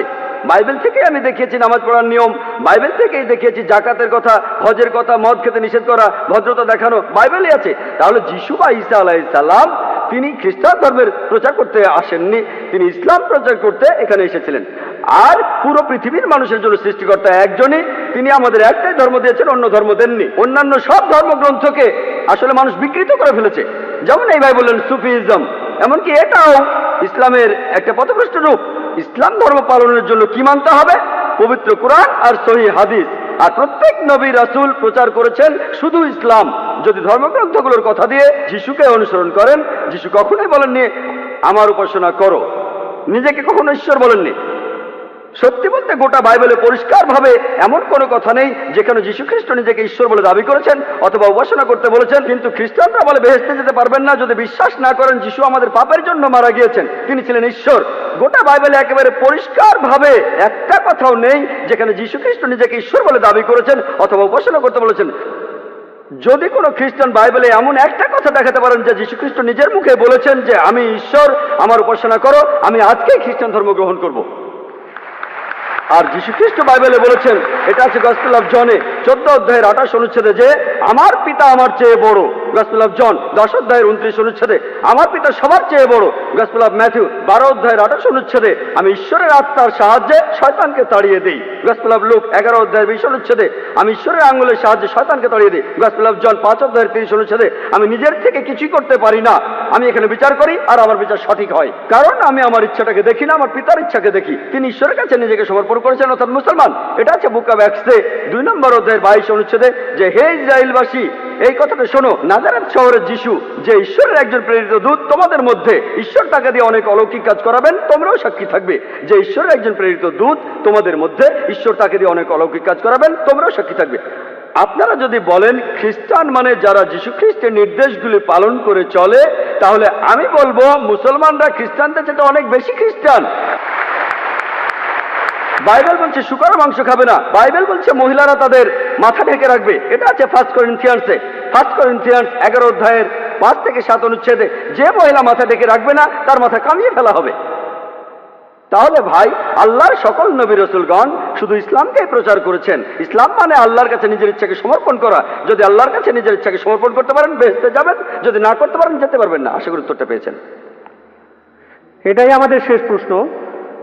কোনো অমুসলিম ভাই কি আছেন? হ্যাঁ, প্রশ্নটা করেন। রেসপেক্টেড স্যার, আমার প্রশ্নটা হলো, দয়া করে আপনি কি একটু মাইকের কাছে আসবেন যাতে আপনার প্রশ্নটা শুনতে পারি? আমি আপনার কাছে জানতে চাচ্ছি যে কোরআনে বেহেশত সম্পর্কে কি বলা আছে। ভাই, আপনি কোরআনে বেহেশতের বর্ণনাটা জানতে চাচ্ছেন, আমি এখানে সংক্ষেপে বলছি। এটা একটা জায়গা যার নাম জান্নাহ। এই জান্নাহ শব্দটা আরবি থেকে বাংলায় অনুবাদ করলে হয় বাগান। জায়গাটা চিরস্থায়ী সুখের। এখানে বলা হয়েছে আপনার পায়ের নিচে নদী বয়ে যাবে, মধুর নদী থাকবে, দুধের নদী থাকবে, ফলমূলের কথা আছে, ডালিম, পেয়ারা ইত্যাদি। এই জায়গাটা আসলে পরকালের জন্য একটা পুরস্কার। হ্যাঁ স্যার, একটা কথা স্যার। হ্যাঁ, আপনি বেহেশতের বর্ণনা শুনতে চাইলেন? হ্যাঁ স্যার, আমরা সেখানে কোন অবস্থায় থাকবো? সাধারণ মানুষের মতো নাকি অন্য কোনো অবস্থা? হ্যাঁ, আপনি জানতে চাইলেন যে। আর একটা কথা স্যার, এখানে যদি বেহেশত খুঁজে না পান তাহলে অন্য কোথাও বেহেশত খুঁজে পাবেন না। আপনি বললেন সেখানে আপনি কেমন থাকবেন, কিভাবে থাকবেন? আগের মতোই। ভাই, এখানে আমাদের অনেক কিছু প্রয়োজন, সেখানে সব আলাদা। আমরা এই অবস্থায় থাকবো না, সেখানে আমরা অন্য অবস্থায় থাকবো। তবে কিভাবে থাকবো আল্লাহ জানেন, তবে আলাদা। মাথায় শয়তানি চিন্তা আসবে না যদি আপনি বেহেশতে যান। না, আমি আমাদের শরীরের কথা বলছি না, আমি জানতে চাচ্ছি আমাদের আত্মার কথা। আমাদের আত্মার তখন কি হবে, সেটা কেমন থাকবে? আপনি বেহেশতে গেলে দেখতে পাবেন ইনশাআল্লাহ। আসুন প্রার্থনা করে যাবেন ইনশাআল্লাহ। তাহলে আপনি আমাকে এমন একটা জায়গার কথা বলছেন যেটার কোনো বর্ণনা দিতে পারছেন। সরি, আপনি এমন জায়গার কথা বলছেন যেটা কোনো বর্ণনা নেই। ভাই, আপনি বললেন বেহেশতের বর্ণনা শুনতে চান, আমি বর্ণনা শুরু করলাম, তখন বললেন জায়গাটা না, আমাদের সেখানে কি হবে, আমাদের কি হবে, আমাদের দাড়ি থাকবে কিনা, আমরা থাকবো কিনা, আমাদের আত্মা সেখানে থাকবে। আমি বলছি আত্মার কথা, মনের কথা। আত্মা কিভাবে থাকবে? আল্লাহ পবিত্র কোরআনে বলছেন সূরা আল ইমরানের 185 নম্বর আয়াতে উল্লেখ আছে, কুল্লু নাফসিন যায়কাতুল মাউত। প্রত্যেক আত্মায় মৃত্যুবরণ করবে, প্রত্যেক আত্মায় সেখানে থাকবে, তবে শরীরটা সেখানে থাকবে না। আমাদের আত্মা সেখানে উপস্থিত থাকবে, কিন্তু সেটা কোন অবস্থায় থাকবে? যেমন 80 বছরের একজন বৃদ্ধা মহিলা কোন অবস্থায় জীবিত হবেন, বৃদ্ধ না যুবতী, আল্লাহ মালুম, তবে আলাদা কিছু হবে। আমি আমাদের শরীরের কথা বলছি না, আমি বলছি আত্মার কথা। আত্মা থাকবে। আত্মাই যদি সবকিছুর জন্য দায়ী হয় তাহলে আমাদের কাজকর্মের জন্য আত্মাই কথা। ঠিক বলেছেন ভাই। তাহলে আমি যদি বেহেশতে যাই তাহলে ভাববো যে আল্লাহ আমাকে 70টা হুর পরিয়ে দেবেন, তখন আমার মনে হতে পারে যে বেহেশতে চেয়েও ভালো জায়গায় আছে। মানে বেহেশতে যাওয়ার পর সবকিছু কিভাবে শেষ হবে? মানুষের তো আসলে চাওয়া পাওয়ার শেষ নেই। মানে সেখানে আমাদের আত্মাটা কি অবস্থায় থাকবে? আমার আত্মা তখন কি একই অবস্থায় থাকবে? এই কথাটাই বলছিলাম ভাই, যে কিভাবে নিশ্চিত হবেন। আমি আপনাদের বলেছি যে এই বই যদি বইটা পরীক্ষা করি, যদি আমরা পরীক্ষা করে দেখি এই বইয়ের 80% একেবারে প্রমাণিত, আর 20% হচ্ছে সাধারণ মানুষের জানার বাইরে। তাই একজন যুক্তিবাদী মানুষ হিসেবে আর ডাক্তার হিসেবে বলি, আমার যুক্তি বলে যার 80% একেবারে প্রমাণিত আর 20% সাধারণ মানুষের কাছে অস্পষ্ট। আসলে সত্যি বলতে কি, যে কোনো ধর্মগ্রন্থকেই অযৌক্তিক বলাটা খুব কঠিন, কারণ আপনি নিজেই দেখবেন। ভাইয়া, আপনি বলছেন এটা খুব কঠিন, আপনি আমার ভিডিও ক্যাসেট দেখতে পারেন। আমার ক্যাসেটটা শুনতে পারেন। আমি শিকাগোতে ডক্টর উইলিয়াম ক্যাম্বেলের সাথে একটা বিতর্ক অনুষ্ঠান করেছিলাম, যার বিষয় ছিল Quran and Bible in the light of science. দেখবেন, আমি চাইলে অনেক ধর্মগ্রন্থে বাতিল করতে পারি। আজকে আমার কাজ বাতিল করা নয়, আমাদের সাদৃশ্যগুলো দেখা। আমি চাইলে হিন্দুইজমের সাথে ইসলামের পার্থক্য নিয়ে কথা বলতে পারি, আমি হিন্দুইজমের বৈজ্ঞানিক ভুল নিয়ে কথা বলতে পারি। বাইবেল কেউ, সেটা আমার কাজ না। আমি এখানে যা করলাম, ইসলাম আর হিন্দুইজমের সাদৃশ্য নিয়ে কথা বললাম। আমি যে কথাগুলো বলেছি সেগুলো আসলে বেদের বিভিন্ন প্রমাণিত সত্য, আমি এখানে সেগুলো উদ্ধৃতি দিয়েছি। আপনার পছন্দ হলে মেনে চলুন, পছন্দ না হলে সেটা আপনার ব্যাপার। তাহলে বেদও বলছে স্বর্গের কথা, নরকের কথা, মানে বেহেশত আর দোজখ। যদি পছন্দ হয় মেনে চলুন, পছন্দ না হলে সেটা দরকার নেই। আমরা কিয়ামতের দিন দেখবো কে ঠিক। আপনাদের সবাইকে অনেক ধন্যবাদ, জাযাকাল্লাহ খায়ের। আমি এখন অনুরোধ করব ভাই আব্দুর রহিম গ্রিনকে কিছু বলার জন্য। ভাই গ্রিন। আজকে ডক্টর জাকির নায়েকের এই বক্তৃতা শুনতে আসার জন্য আমি চেন্নাইয়ের লোকজনকে অসংখ্য ধন্যবাদ জানাচ্ছি। আমরা অনেক কিছুই শিখলাম, আলহামদুলিল্লাহ। আশা করি আমরা আজ যা শিখলাম সেগুলো কাজেও করে দেখাবো, আর ইনশাল্লাহ মানুষ ইসলাম সম্পর্কে আরও জানতে পারবে। আজকের এই অনুষ্ঠানের সাথে জড়িত সবাইকে আমার আন্তরিক অভিনন্দন জানাচ্ছি। আলহামদুলিল্লাহ রাব্বিল আলামিন। আল্লাহুম্মা সাল্লি আলা মুহাম্মাদিন ওয়া আলা আলিহি ওয়া আসহাবিহি আজমাইন।